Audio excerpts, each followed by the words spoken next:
smile for me. Tell me that you're with me. Hold me like you'll never let me go. I'm leaving on a train. Don't know when I'll be back again. Oh, babe, I need to go. Time has come to leave. One more time, let me kiss you. Close your eyes and I'll be on my way. Dream about the days to come. Dream about the days to come when I won't have to leave alone. So kiss me and smile for me. Tell me that you'll wait for me. Hold me like you'll never let me go. Waving on a train, don't know when I'll be back again. Oh, babe, I hate to go. I'm leaving on a train, don't know when I'll be back again. Leaving on a train, don't know when I'll be back again.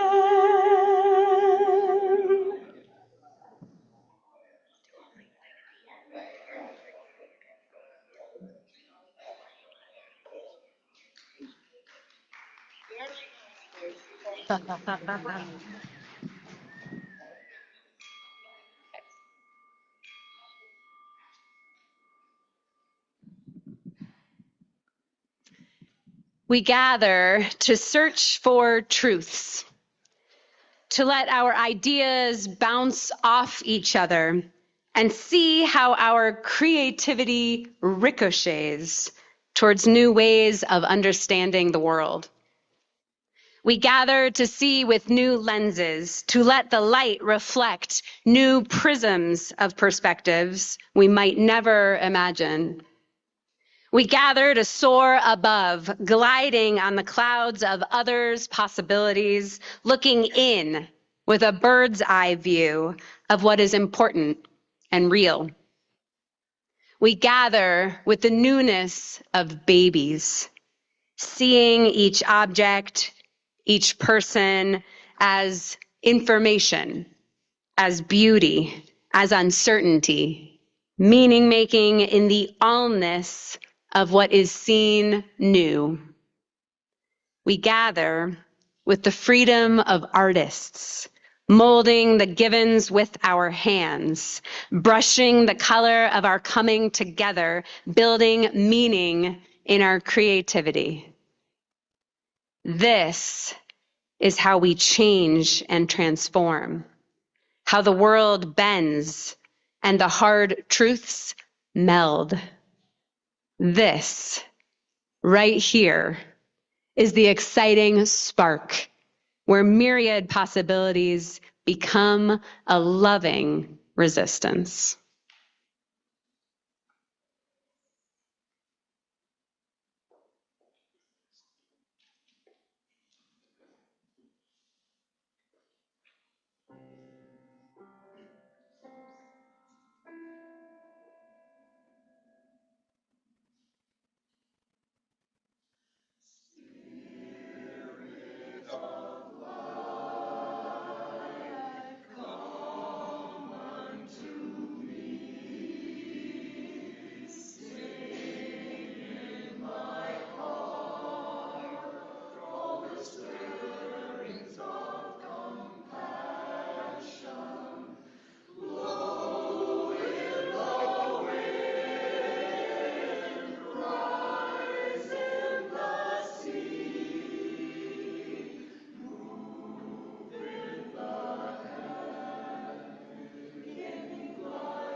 Wow, look at this crowd out here. This is great. Well, welcome and thank you for being here. All those of you here and on Zoom. I'm Dave Bianchi and I'm going to serve as your worship associate today. It's our mission here at the Unitarian Universalist Fellowship of Northern Nevada to grow together in love, faith, justice, and joy. Now, if you're new to us, know that we are a welcoming community and that we care deeply about all people, regardless of racial identity, age, economic circumstances, immigration status, sexual orientation, or gender identity.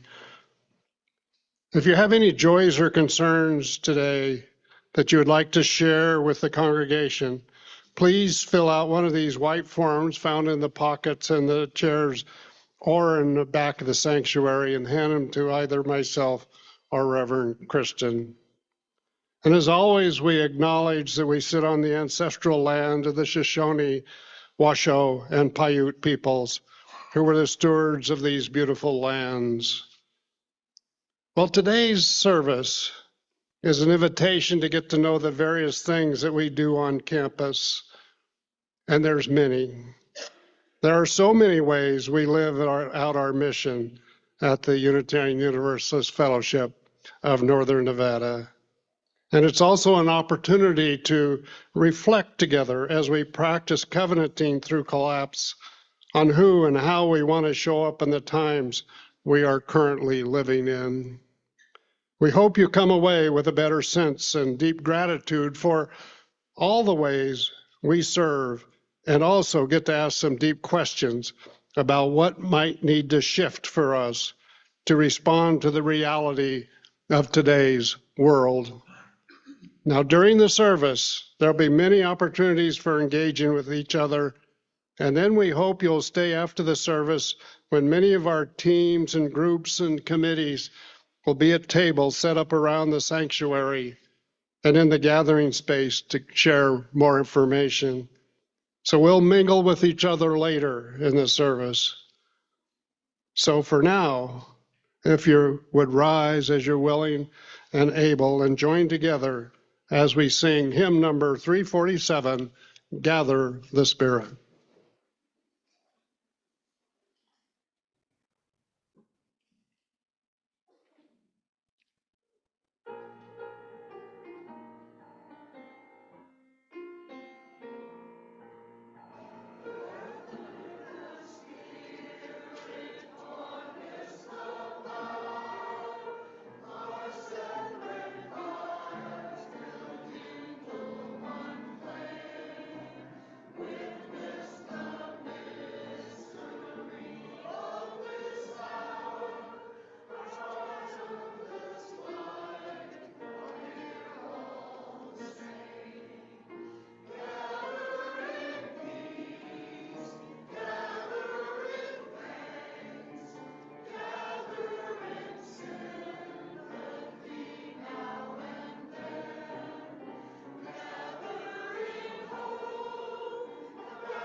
In your order of service today, hopefully you have received a list. Does everyone have one? A list of the incredible ways that we serve this community and live out our mission. This is front and back as comprehensive a list as we have been able to create so far of the committees and groups and teams and ministries of this congregation. And many of you have expressed to me that you don't have a good sense of all the things that we do here, all of the ways to be involved, or all of the offerings that we have. So today is an opportunity to learn more and also to get curious. So I want you to pull out that list. It's really long. This is, in essence, one of the tangible outpourings of our mission. And as you scan it, just take a look. As you scan it, the first thing I want you to do is just let your heart open with all kinds of gratitude for the immense generosity of our people. Like, can we just get a loud collective thank you?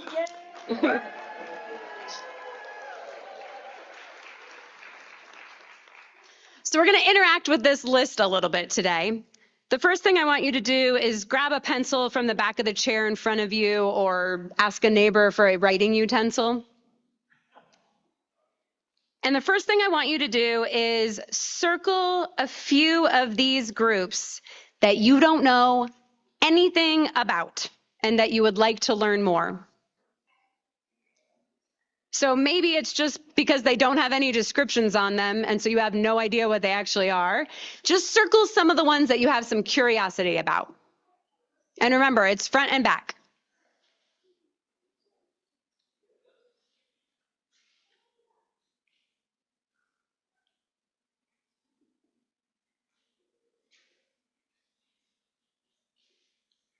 And then as you're doing that, I want you to get a little bit more curious. And I want you to just write down some of the questions that you have, just in the margins, nothing formal. Just any kind of notes of curiosity that you have as you look at this list or as you look at these different groups. What comes to your mind as you look at all of the groups on this list? And just write down some of your questions or curiosities in the margins.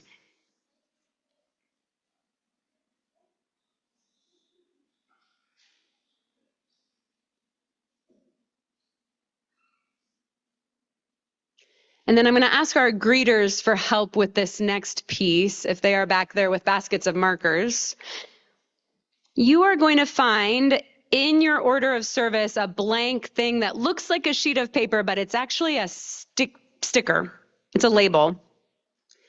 And what I'm going to ask you to do on this one is to write down the names of 3 groups, and we have markers that are going to get passed around that you can share. 3 groups that you actually know something about and would feel comfortable speaking to, like sharing the information about that group with others. So markers are getting passed around. You might write them kind of big so people can read them. Now, there are those of you who are here today who are brand new to this congregation, and I just want you to write newcomer, because the beauty of a newcomer is that you have all kinds of information about this congregation already just upon arriving here for the very first time. So you can write newcomer on this sheet, and people will ask you about your experience of being a newcomer probably. And if you are online, feel free to start writing those things that you know something about in the chat, and we'll tell you what you're going to do with that in a minute. So once you have your 3, will you write them on here? And then these are pretty annoying, but I promise that you can unstick them. And I want you to stick it somewhere on you, like on your shirt or on your arm, something like that, so that people are going to be able to ask you about them. Okay, everyone have a marker or a writing utensil. Everyone have a sticky piece of paper that is actually a sticker. 3 things that people could ask you about. 3-ish, or 1 if you're a newcomer.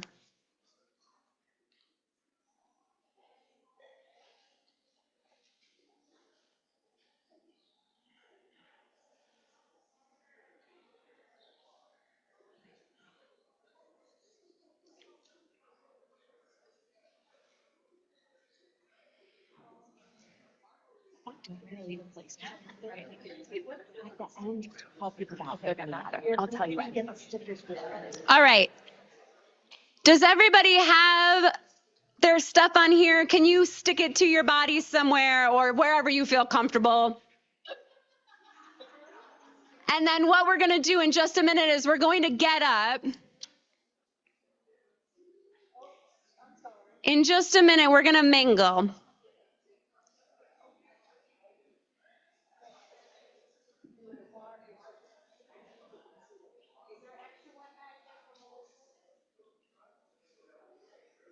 All right, friends. You have in your possession a list of all the groups and ministries and committees of the congregation, the ones you'd like to learn more about. And you have some maybe questions and curiosities written in the margins. And then you have a sheet that has some things that you might be able to speak to, and you're sticking it somewhere where people would be able to read it. And we're just going to take 5-ish minutes because we'll have time after the service. We're going to take 5-ish minutes to mingle around the room and ask some of your curiosity questions and find some people who might be able to speak to some of the questions that you have about this congregation. And we will bring you back together in song. And I hope that when you start hearing the song, you'll actually come and sit back down again. No promises. Does everyone understand what we're doing and have the tools you need to mingle? Take this opportunity to get to know some of the work that we do, some of the ways that we live out our mission. Go. Okay.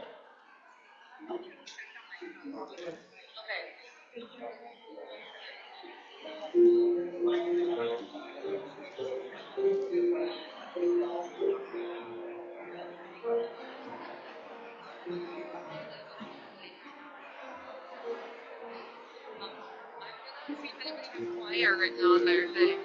So yeah, thank you for doing that. That's awesome. So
stole your paper, Sarah.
I hope you learned a few things.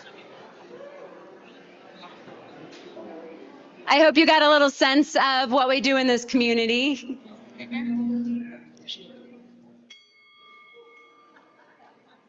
Sorry, it's just a little loud.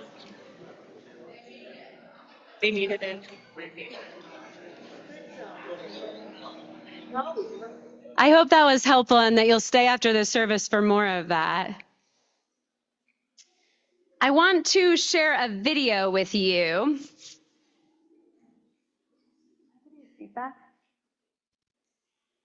I want to share a video with you. This is a video of a well-known research study from about 25 years ago. But it made the rounds again about 15 years ago, and it's likely that you might be familiar with it. So we're going to watch this video, and then I will talk to you more about it. I'm Dan Simons. I'm a professor in the psychology department at the University of Illinois, and I also have an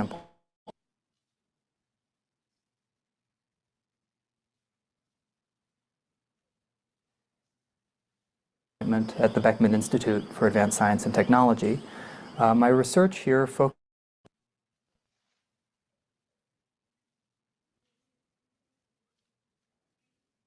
on visual cognition, what we see, what we don't see, how much of our visual world we're aware of.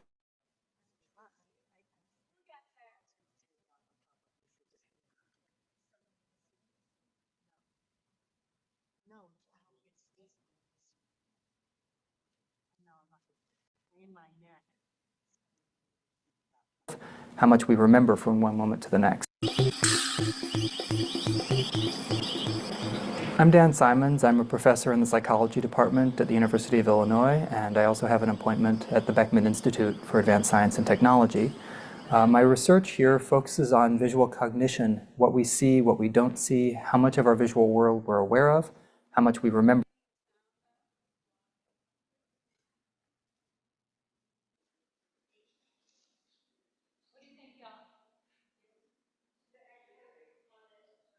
Yeah.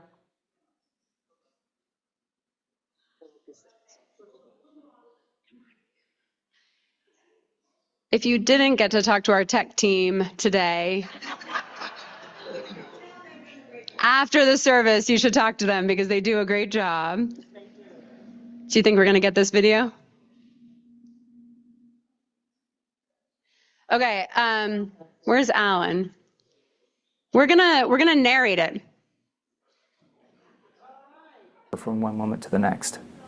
So we're gonna play the video, we're gonna narrate it. Come on up here. This way I can see it. If I stand there, I can't. Just, you know. I'm Dan Simons. I'm a professor in the psychology department at the University of Illinois, and I also have an appointment at the Beckman Institute for Advanced Science and Technology. And I have an appointment at the Beckman Institute for Advanced something. My research here focuses on visual cognition, what we see, what we don't see, how much of our visual information is blah, blah. And we are much remembered studies was done with my collaborator Chris Chabris some years ago. And it was based on some much earlier work by our colleague Dick Neisser. And what we have is a video in which people were passing backwards something. So three people, when you were watching the video, is just to count how many times. We also had three players wearing black shirts passing their own ball, and you were supposed to ignore their passes. So as you're doing this task, after about 30 seconds, say,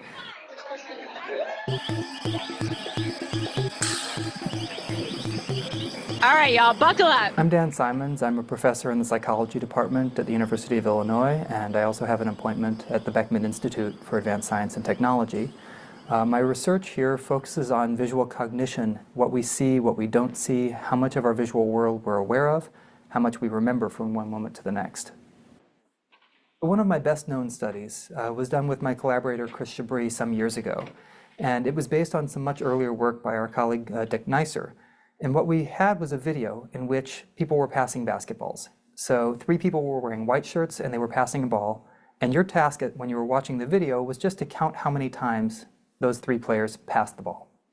We also had three players wearing black shirts passing their own ball, and you were supposed to ignore their passes.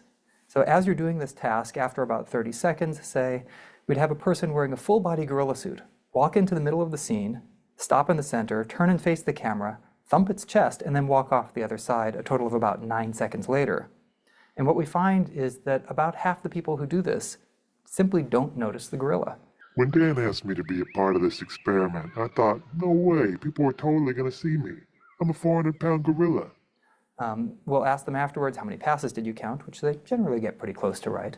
We then ask them, did you notice anything unusual? Did you notice anything other than the players? Did you notice anything walk through the scene? And they'll say no. So we ask them, did you notice a gorilla? And the response is typically, a what? So then the Simons guy says, you know, we can show you and not everyone's gonna see you? Yeah, right. How can people not see me? I'm huge. I'm ferocious. I'm a 400-pound gorilla. What was he thinking? And we rewind the tape and show it to them again, and the reaction is typically, I missed that? It's shocking that you could possibly miss something as obvious as a gorilla. Of course, the people who noticed the gorilla are shocked that anybody could possibly have missed it, because it's right there in front of you. I walk in there, I walk in the middle, all these kids are running around throwing this ball around, I stand there, I thump my chest. Not once, not twice, 3 times I thump my chest. That's scary, man. What else are people gonna look at? You know, I'm big, I'm a gorilla, and they don't see me. What's up with that? This is the intuition we have, that if something important or distinctive or unusual, like a person in a gorilla suit, walks into our field of view, we'll automatically notice it. The reality is that only about half the people do. About 90% think they will. People are just so focused on counting those passes that they don't notice me. You know, I'm not trying to be subtle here.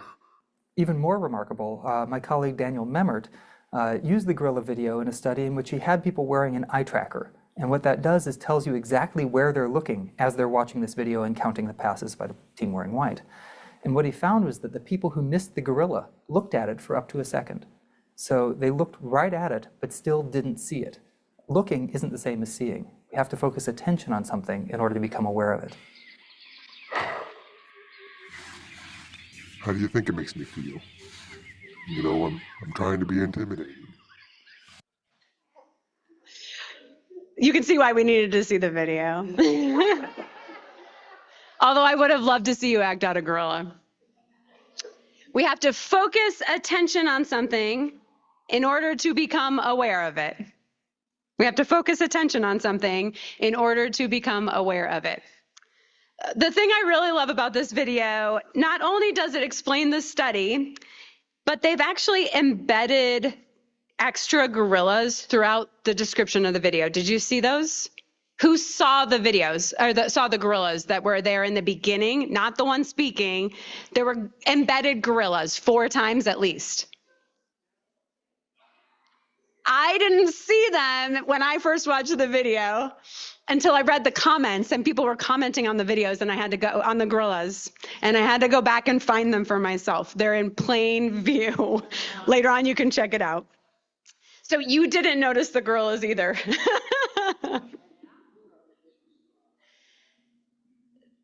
There are gorillas, I'd like to say, there are gorillas lurking everywhere in our lives.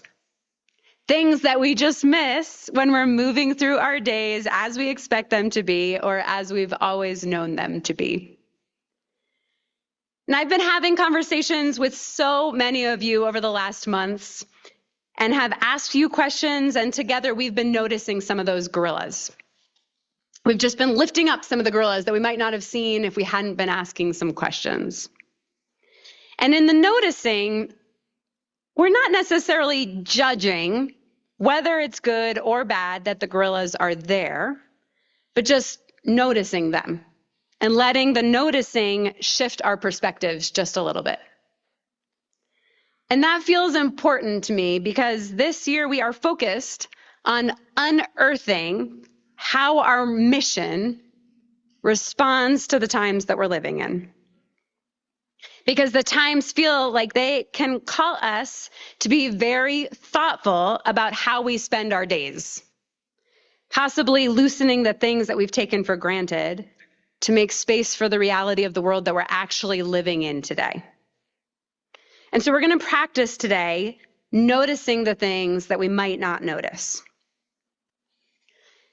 And we're talking about the things that we do in the congregation, right? This list of all the things that we do in the congregation. So I want to take a quick unscientific poll. If you volunteer in this community, in small ways and large ways, I want you to think in your head about roughly how many hours on average per month do you think that you give? Just count it up in your head. How many hours per month do you spend volunteering in this community? And then on the count of 3, I'm going to have you hold up your fingers. If it's more than 10, you can just give jazz hands or something. So on the count of 3, you're just going to hold up how many fingers for how many hours you spend per month giving to this community. 1, 2, 3.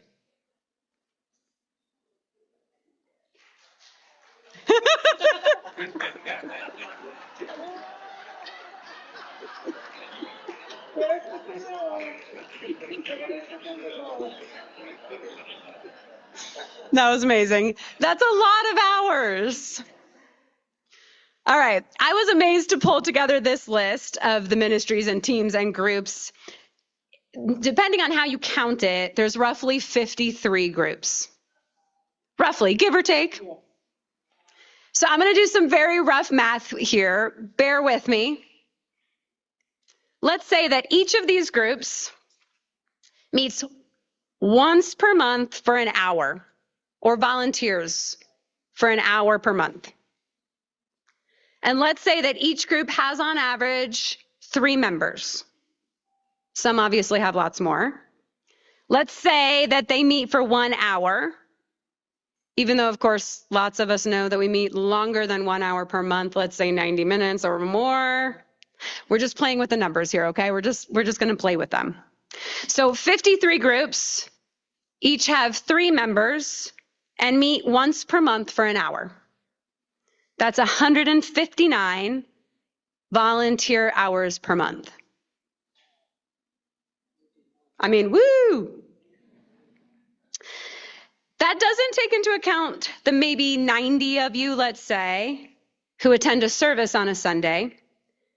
An average of 90 people 4 times per month for an hour service, okay, we're doing rough math, is another 360 hours. We give a lot of time to this community. Those are rough numbers, right? But we give a lot of time to this community.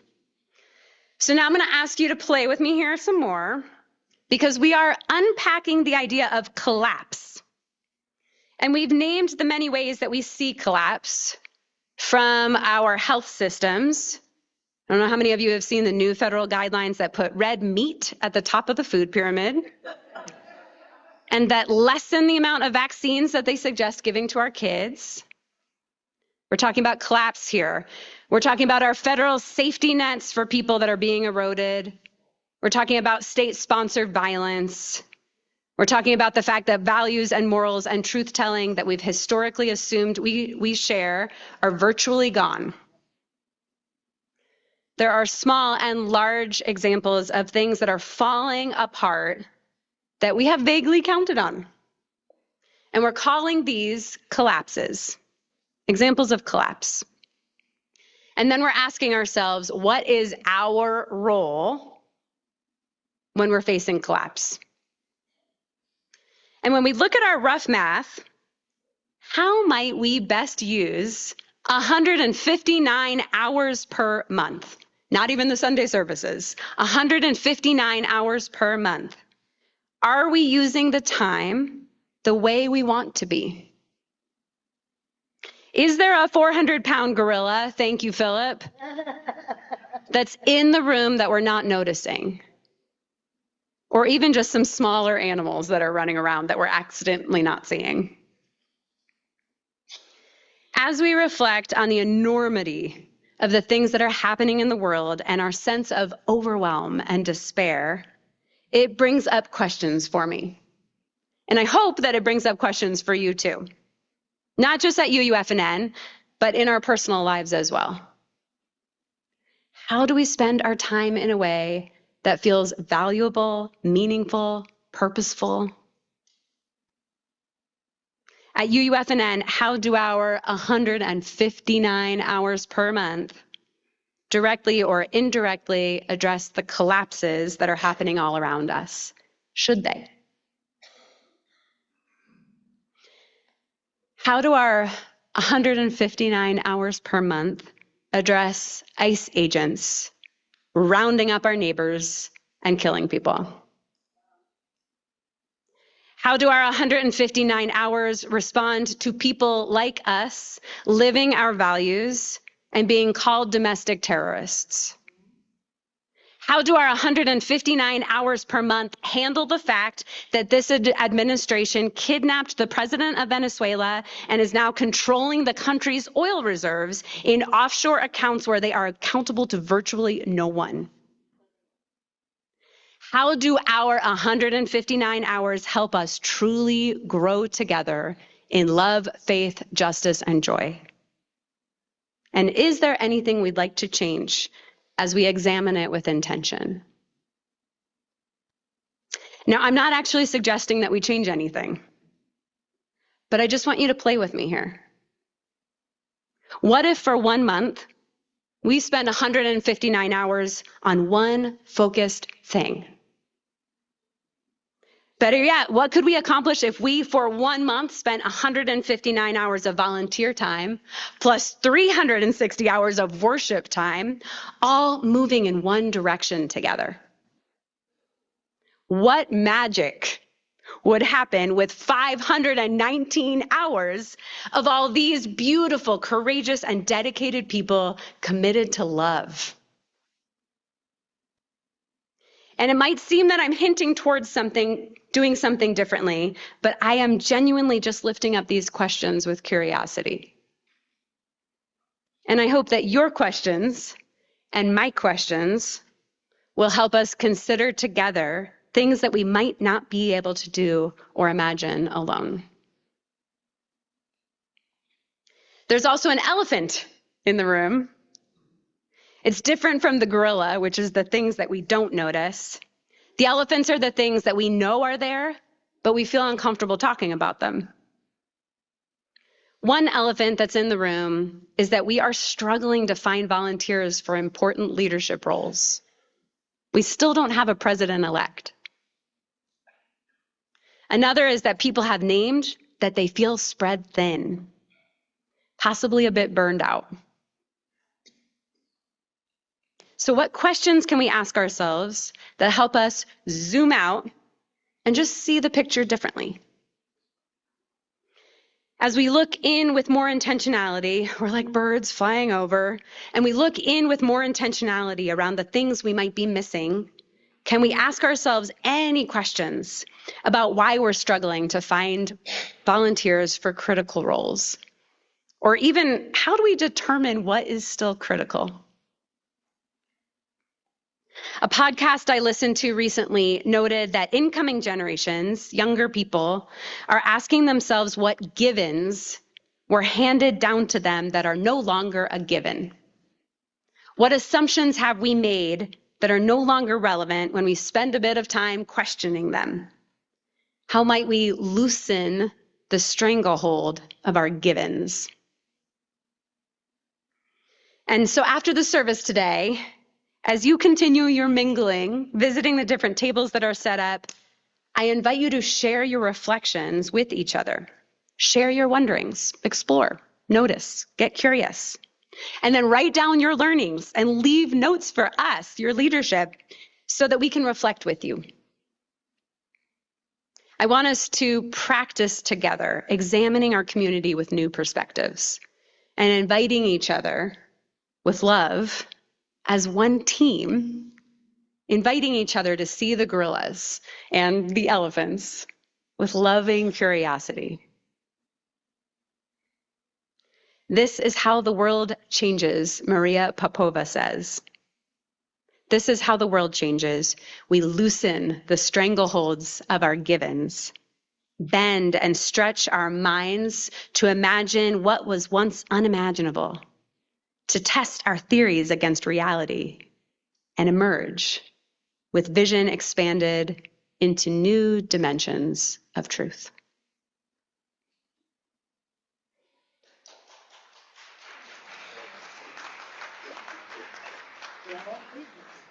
We're going to sing together. It's number 1028, Fire of Commitment. Will you rise in body or spirit?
We're going to spend some time in stillness together. Some people might call that prayer or meditation. But what I was feeling today, and you might be feeling this, is that sometimes there are just no right words to address the enormity of the grief and anger and sadness and uncertainty that we feel. And this week has felt like one of those weeks. So what we're actually going to do is we're going to gather in songful prayer, and we're going to let our choir sing our prayer for us, and we'll let the words and the songs of prayer music seep into our bones this morning. And before we invite them in to offer our musical prayer, I just want to lift up some of the people in our community that are on our hearts this morning so that we can hold them in our hearts while we soak up some prayer. You know that you are truly loved when there are multiple prayer cards for you. And that is our dear Steffi Michaels. We are so glad that Steffi is out of the hospital and rehab. And also, Steffi needs all your prayers and love and hugs and care and all of that. So we send you our love, Steffi. And we're so glad that you're with us today.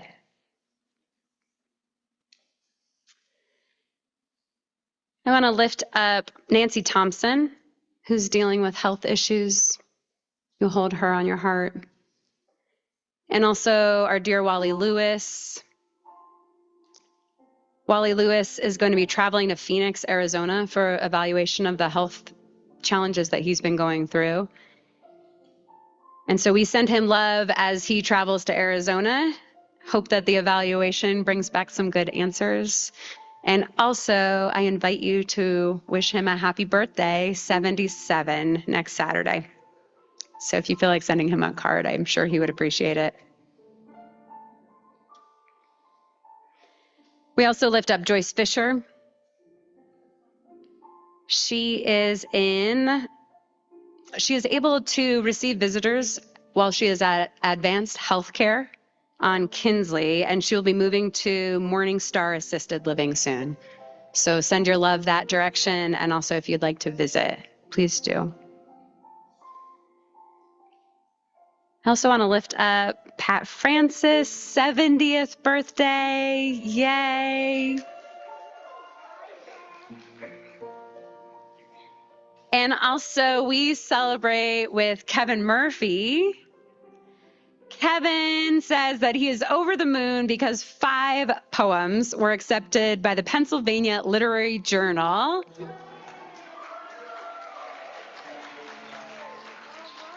And 3 others by the 9th Heaven Literary Journal. Kevin says that he is in 7th heaven and soon to be in 9th heaven. Those are our community members. There's also lots on your heart, I'm sure. And there's been lots in the world that we are all just holding in our bodies. And so as we listen to this music, I'm going to invite you to let some of what you're holding in your body just loosen a little bit. Because we cannot keep all of the stress and anger and everything stuck in our bodies. We have got to release it in some way. As we listen to this music this morning, thank you, choir, for holding us in prayer. And I will just lift up Renee Nicole Good and all the others who have been harmed by ICE. We hold them in our hearts. And we hold this whole country and the whole world in our hearts today.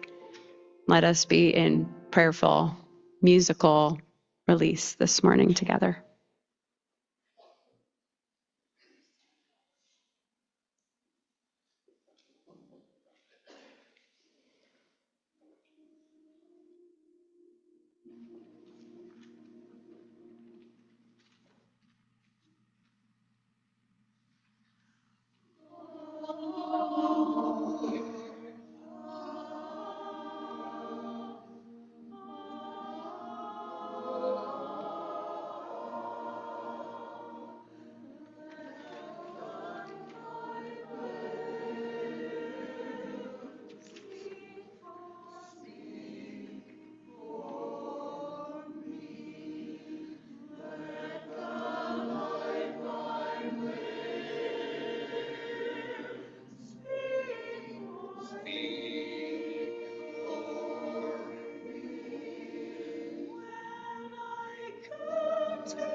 Aren't they great?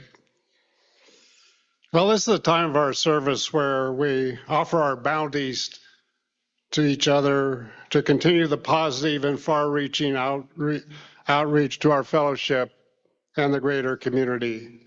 So a basket will be passed, and those of you on Zoom, you follow instructions on your screen. You can also mail a check to the office, or better yet, sign up for automatic giving. One of the many things I love about our fellowship is that each month we choose a nonprofit to share our plate with, and this month we'll be donating to the Great Basin Chaplain Corps. The Chaplain Corps is a non-denominational, non-proselytizing group of volunteers that serve those in crisis through intervention, grief support, professional spiritual care when requested to community members of all faith or no faith at all during the worst days of their lives. They help with suicide prevention through recovery, education, mental health, first aid, and connecting those in crisis to community services. They currently have 60 chaplains, with 5 more coming on soon, but they really need 125 to 150 more to meet the community needs. So will the ushers please come forward?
Well, oh, they're still gathering money?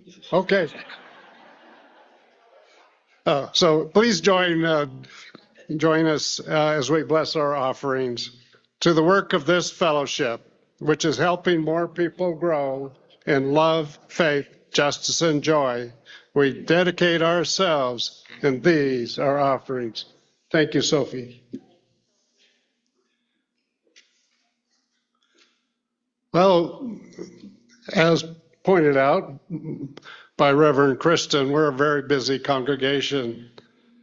And so we have a couple of announcements. One is for those of you who are visiting and haven't yet got roped into a committee, you want to learn more about Unitarian Universalists and UUFNN. There's a chosen faith discussion that'll start in the library just outside the doors to the right at 11:45, close, somewhere around there. Gaia will be doing that with her hand up back. Thank you, Gaia, for doing that. Also, we have a Leadership Development Committee reception on the January 25th at noon in the Star King Room. So this committee will talk about leadership in general and positions open for the coming year. This all ties into what we discussed today. It's an exciting opportunity to carry forward some of the excitement from today's service and move into new possible ways of serving in the new year. So please join, even if you're just slightly interested. Just show up and find out what's happening. The next social justice movie is going to be the February 6th at 5:30 in the Star King Room in the other building. 37 people turned out to learn more about our Carter Center work. So let's educate ourselves and build momentum for that by gathering and viewing All in the Fight for Democracy, where Stacey Abrams, if you don't know who Stacey Abrams is, she ran for governor of Georgia and is an expert on elections. Anyway, she collaborated with the directors of this movie about election interference, and food will be provided. So now throughout January, you may have noticed some changes around here. The Building Use Committee is cleaning, purging, organizing, and beautifying our campus, but we need your help. If your group or committee uses space on this campus for storage, would you please let us know what and where?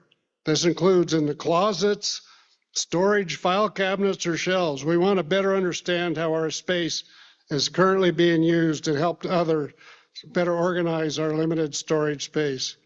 So please mail, it's called BUC, B-U-C, Building Use Committee at UUFNN.org by Friday, January 16th.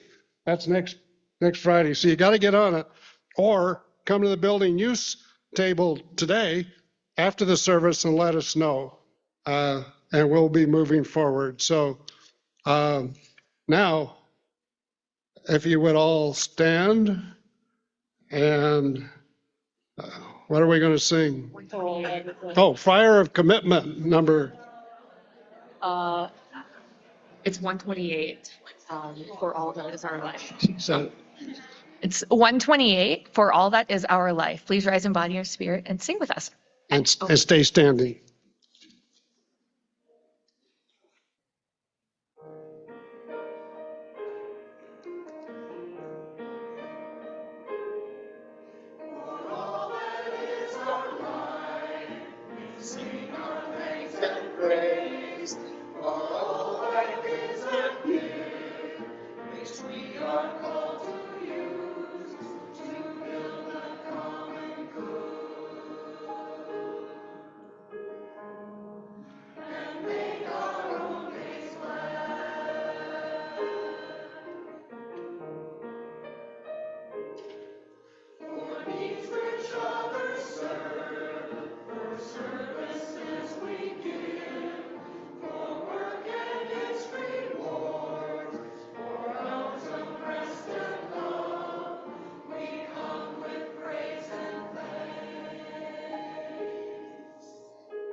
After the service, I hope you stay and involve yourself in any of the many opportunities that you have, or come and look at all these tables and here and in the gathering space. And usually on the second Sunday and the fourth Sunday of the month, we do what we call What Now? Or you could think of it as, well, what now? This is a time when we ask each other deep questions about who we are called to be in these times. We are combining these things today. So if you want to stay and have conversations with each other, we have some questions you might ask. Or as you're floating around the tables, you might also ask each other these questions. I'm going to read them to you because they're important, okay? And they're going to be on the screen also. What givens have we assumed as we do our work in the congregation? What questions are you asking as you zoom out on the ministries and the groups in our congregation? How is our congregation responding to the world as it is currently? And where do you feel called? I invite you into the curiosity. Will you connect with each other in ways that feel comfortable as we extinguish our chalice? May the life we lead speak for us. May the life we lead speak for us. May we meet this moment with courage, with community, and with love. Go forth, mingle with curiosity.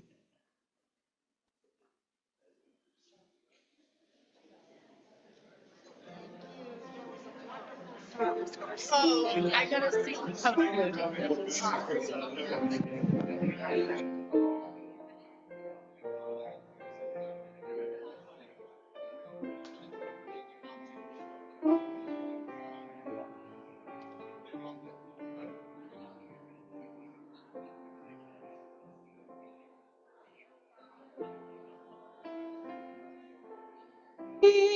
Forgot and never brought to mind. Should old acquaintance be forgot, and days of old lang syne? For old lang syne, my dear,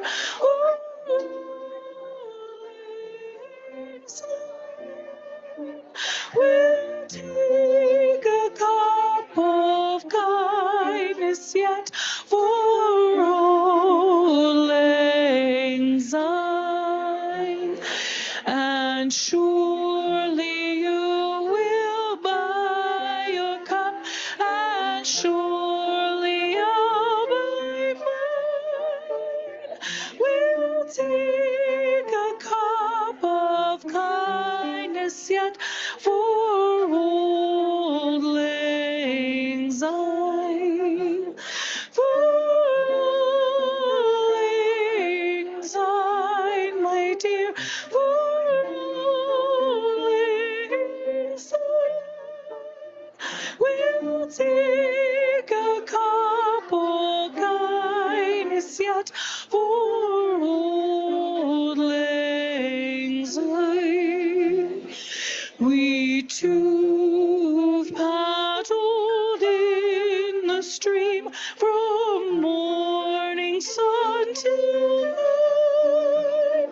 The seas between us roared and swelled since the days of old lang syne. Old lang syne, my dear, old lang syne. We'll take a cup of kindness yet for old lang syne.